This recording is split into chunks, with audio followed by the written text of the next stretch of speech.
आपके साथ नम्रता शर्मा। अगर आप दिल्ली एनसीआर में रहते हैं, आप पुणे में रहते हैं, आप बेंगलुरु में रहते हैं, तो कुछ और हो ना हो, लेकिन एक समस्या जो प्रमुख तौर पर सामने आती है वो है ट्रैफिक जाम की।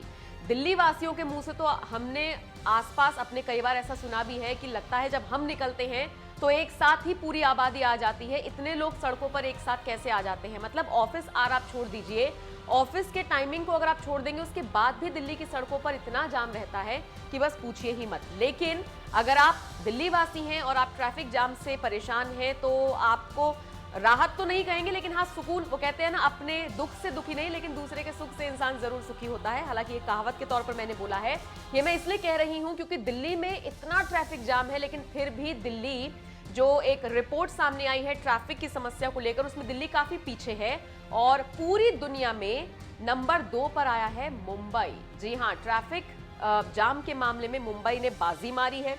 मुझे बाजी मारना कहना पड़ेगा क्योंकि दिल्ली वासी यहां पर पीछे रह गए हैं।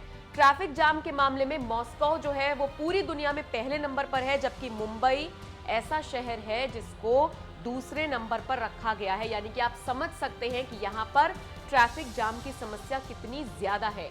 अच्छा, इन सब के अलावा जब कोरोना आया, लॉकडाउन हुआ, उसके बाद जब सड़कें सुनसान रहती थी, कोई घर से बाहर नहीं निकलता था, और उसके बाद जब एयर इंडेक्स, एयर क्वालिटी जब बहुत अच्छी होती हुई नजर आई थी, तो लोगों को बड़ा सुकून मिलता था कि चलो धीरे धीरे शहर जो है वो साफ हो रहा है। लेकिन जैसे जैसे अनलॉक हुआ, लोगों के ऑफिसेज खुले, फिल्मों की शूटिंग शुरू हुई, तो जाहिर तौर पर मुंबई में ट्रैफिक जाम की समस्या बढ़ गई। और सबसे बड़ी बात, लोग पब्लिक ट्रांसपोर्ट के बजाय अपने निजी वाहनों को लेकर निकल रही हैं। इसका सबसे पहला कारण तो कोरोना ही है, क्योंकि 2 गज की दूरी का पालन भी करना है, सोशल डिस्टेंसिंग का ध्यान रखना है और साथ ही साथ भीड़ में नहीं जाना है। और यही वजह है कि लोग अपनी अपनी गाड़ियां लेकर निकल रही हैं और इसी वजह से मुंबई में ट्रैफिक जाम की समस्या इतनी ज्यादा हो गई है कि टॉम ट्रैफिक इंडेक्स, इसने एक रिपोर्ट जारी की है और इस रिपोर्ट के मुताबिक ट्रैफिक कंजेशन के मानकों पर मुंबई दुनिया का दूसरा सबसे ज्यादा ट्रैफिक कंजेशन वाला शहर बन गया है।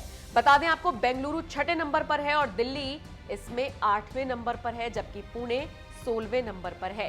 तो अगर दिल्ली वासी ये सोचते हैं कि सबसे ज्यादा ट्रैफिक यहीं पर होता है, तो ऐसा नहीं है, मुंबई ने पछाड़ दिया है। लेकिन हाँ, ये चिंता का विषय भी है क्योंकि जितना ज्यादा ट्रैफिक होगा, आने वाले वक्त में उतना ही ज्यादा पॉल्यूशन होगा और फिर उतनी ही ज्यादा बीमारियां होंगी। तो जाहिर तौर पर इससे बचने के लिए थोड़ा सा लोगों को भी जागरूक होना होगा और साथ ही साथ सरकार को भी कड़े एक्शन उठाने होंगे। तो कुल मिलाकर इस पूरी खबर को लेकर आप क्या सोचते हैं, कमेंट करके हमें जरूर बताएं।